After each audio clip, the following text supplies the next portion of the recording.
time travel atau perjalanan melintasi waktu menjadi salah satu kisah yang paling sering diadopsi oleh para sutradara film modern.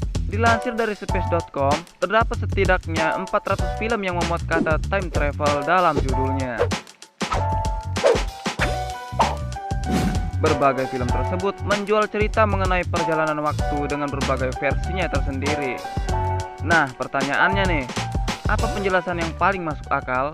When you're coming back. 5 main engines start. Couldn't you have told her you were going to save the world? Melansir dari laman resminya, National Aeronautics and Space Administration (NASA) menyatakan bahwa perjalanan waktu sangat mungkin untuk dilakukan. Beberapa bukti yang diajukan NASA adalah kecepatan gerak jam yang berada di pesawat dan roket. Gerak jam yang berada di pesawat dan roket berbeda dengan gerak jam yang ada di bumi. Hal tersebut dipengaruhi oleh dilatasi waktu yang terjadi ketika pesawat dan roket lepas landas.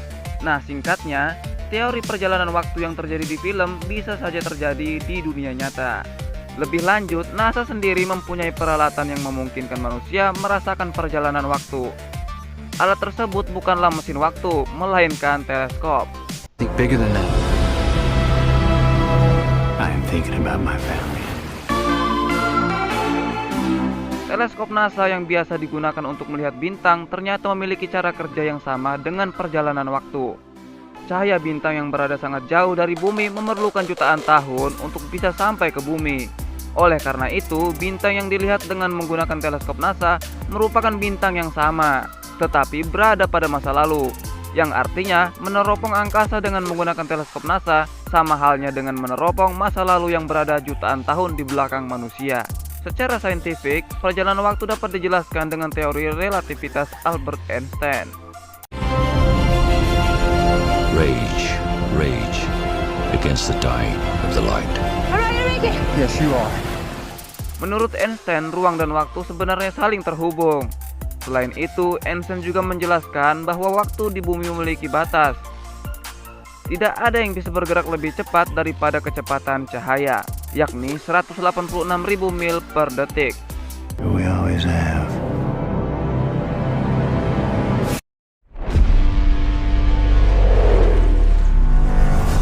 That was a terrible crash.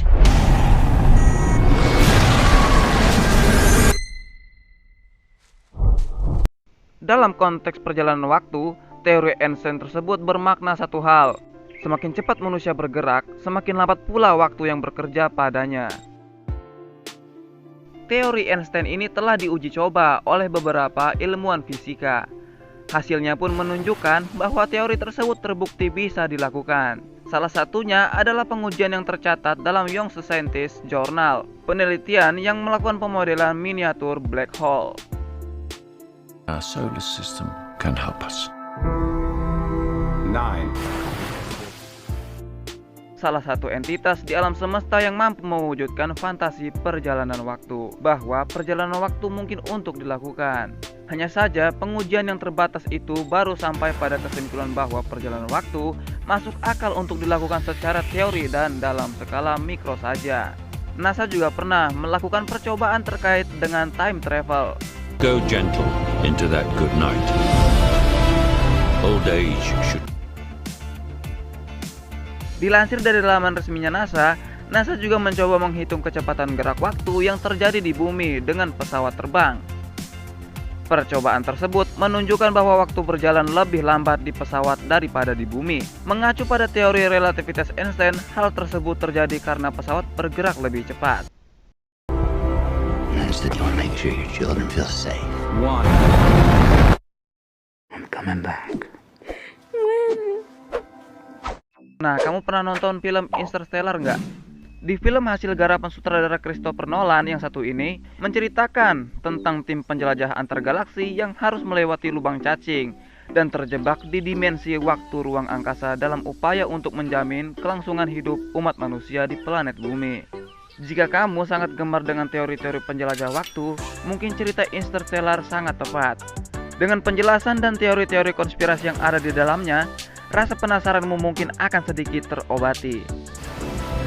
Love is the one thing that transcends time and space. Oke, sekian dulu pembahasan tentang Time Traveler.